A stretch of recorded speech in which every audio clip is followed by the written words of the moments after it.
What's up everybody, this is aeiouhd, and I found this YouTube video posted by the Fox News YouTube channel, and I mean, you just have to see it. It's one of a kind video, and it's about 3 years old, so it's a bit old. The entire premise is, are video games linked to real world violence? And the short answer is no. I think that's pretty obvious. You probably already know that. But the out of touch boomers over there at Fox News didn't quite understand that, so they gave their dumb opinions on it. But then Ben Shapiro comes in later and teaches and knocks some sense into these out of touch boomers at Fox News. Anyways, roll the clip. And the president recently expressed shock at what young people are exposed to today. The video games, the movies, the internet stuff is so violent. It's so incredible. I see it. I get to see things that you'd be amazed at. I have a very young son who I look at some of the things he's watching and I say, how is that possible? And this is what kids are watching. Okay, well, this isn't exactly an example of what kids are watching. It's an example of what you're letting your son watch. Now, I don't know why I'm giving Donald Trump advice, but just any advice for anyone out there who has the same opinion as Donald Trump, where, oh, I can't believe kids are watching this. No, it's what the parents are letting them watch. And if you don't want your kid to watch that, then just restrict their access on the internet to that type of stuff. It's pretty obvious. So I don't really know why Donald Trump saying this even brings up a debate around whether video games are linked to violence, but Now let's discuss whether there is any link between violence on the screen and real violence with Ben Shapiro, editor-in-chief of the Daily Wire. So here we get introduced to the hero of the anime, Ben Shapiro. He comes in hot and heavy, dick in hand, ready to slap the other reporters, Three Stooges style. And I mean, Ben Shapiro is kind of a gamer. He's even appeared on shows like Meme Review, so he's pretty much a certified Redditor at this point. So you know he's gonna come in support of video games. And retired Army Lieutenant Colonel David Grossman, who's authored books on the psychology of violence, Army Ranger, black belt, and everything. Okay, you win just on that score. So here is the villain of the anime. He is in heavy support for banning video games or something. I don't know. I don't even know what he really wants to accomplish here.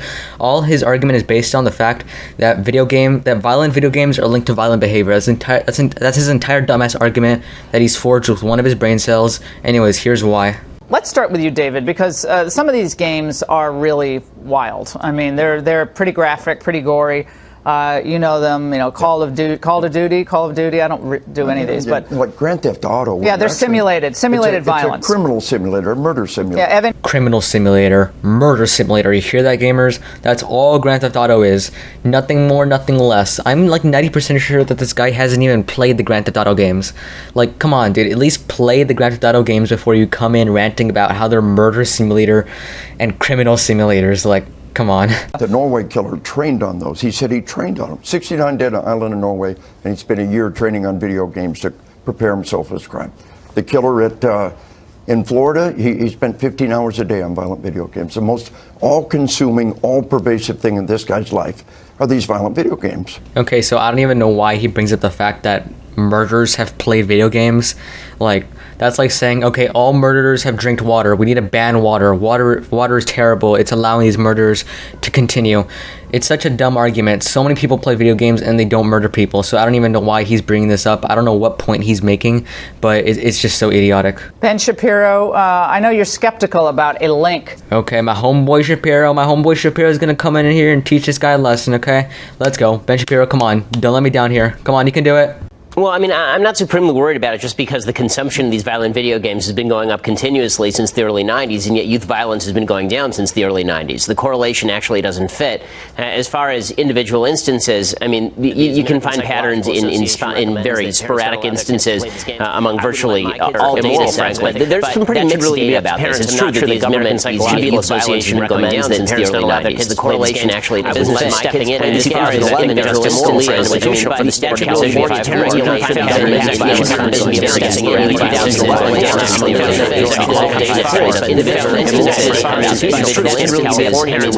government capacity of parents to be able to get these video games for their kids, or even for kids to get them themselves without parental permission. You saw that as a content violation under the First Amendment. Very well put, Ben. Stephen Breyer said they use these to train military. They use what to train the military? Do they use video games to train the military?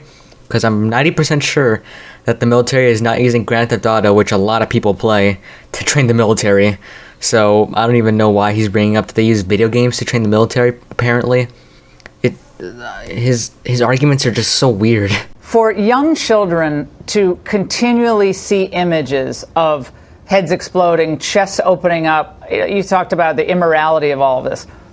Whether it's constitutional or not constitutional, maybe as a society we have to talk about what numbing ourselves to this very graphic violence. It's not like cartoon. This looks like a real person's head exploding.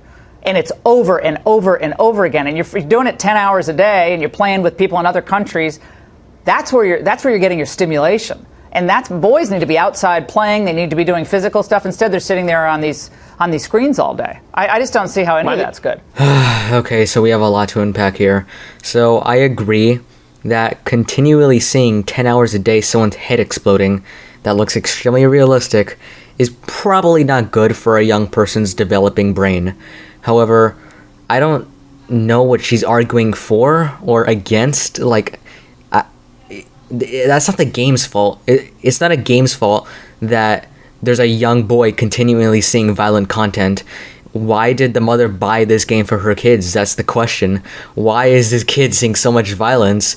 And you have to take into account what the parents are even doing here. And this is actually exactly the point Ben Shapiro makes in a second. So, yeah, I stand Ben Shapiro. I fully agree with all of that. I just think there's a question of parental authority, and I think it's a question of how we as a society choose to raise our kids, not necessarily a question of governmental regulation, because, again, I'm not sure that the statistics match up in terms of just public policy, but I think we're all in agreement that we'd all prefer that kids play less of this, and we have a pretty robust rating system on video games as well. I hope it gets more robust, and I hope more parents take responsibility for the crap their kids are putting in their system. Sweet, so I was waiting for Ben Shapiro to mention it, but there's already rating systems on games that show what age it is. It'll have a T on the side for teen, or it'll have an M on the side for mature. Like, there's already age requirements for games, and most games, even when you get them knowing that they're for a certain age demographic, they tell you when you start them up that they're for a certain demographic. So if there's a 6-year-old boy constantly playing a violent video game where he's shooting people, well, there was tons of time for that to be stopped by the parents. So it's not the video game's fault. It's not the child's fault. It's who's taking responsibility for buying the child this game, and how they even got access to it in the first place. Laws protecting our kids from guns and tobacco and alcohol and pornography, sex, automobiles, firearms, and all those other areas, they wouldn't buckle their baby in their car seat if it wasn't the law. It's not to get done until we take action. Most major nations on the planet regulate children's access to these games. We're about the only major nation that doesn't do that. What? This is such a bad finisher. He says that we're one of the only nations that doesn't regulate kids playing mature-themed games. Ben Shapiro just said that we have a very robust rating system for video game consumption, and he hopes that it gets more robust, which is true. I'm in full support of that, but we're one of the only major nations that doesn't regulate kids playing games. I'm 90% sure that the guy who's going against games has never been to a game store, has never played a game. He just saw his grandson playing Call of Duty with his friends, and he was like, you know what? I'm old. I'm miserable. I hate everything.